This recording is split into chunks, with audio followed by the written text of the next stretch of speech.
I think, I mean, as a mother of three kids, all of my kids would be dead by the age of 10, no, 5, if fear were not part of their lives. We stay alive by our brain determining what we need to be afraid of and not. And so I think we deserve information to decide how afraid we should be. That fear is not our enemy, it is what keeps all humankind alive.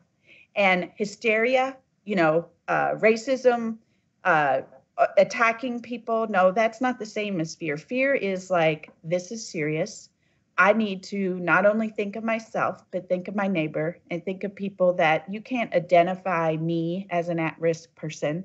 And you can't, we might be able to identify the old, but they're saying 60 and over. 60 is pretty young once you get up to be my age. I'm 54. I understand, So, yeah. so I think that we need information that is up to date, real, and constant. And that information might make some people afraid. But if I had that information, I could make an informed decision about whether to go to work on Monday now that I'm negative. But I don't have any reliable information to make that decision on.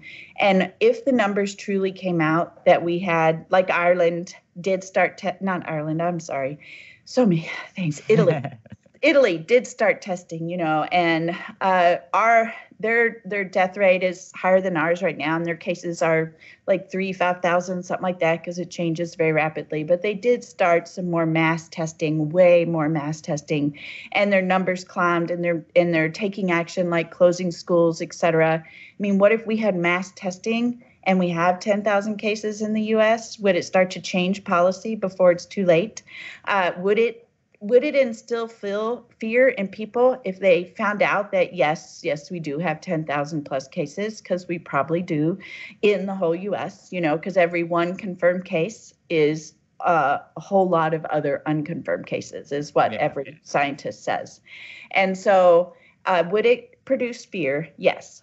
Is fear an okay response in order to save lives? Yes.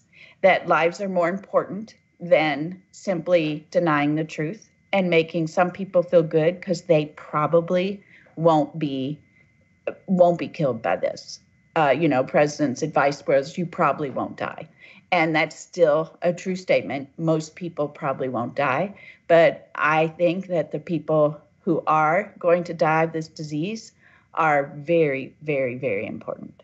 And so I think information is paramount, and it is just so frustrating as someone who's not an expert in any way, that has a personal story of all the people and doctors I've talked to in 1 week's time, that what I see on the news absolutely in no way reflects reality of what is actually happening from my personal experience, not from investigative reporting, but from many doctors' calls and many visits on the phone, et cetera.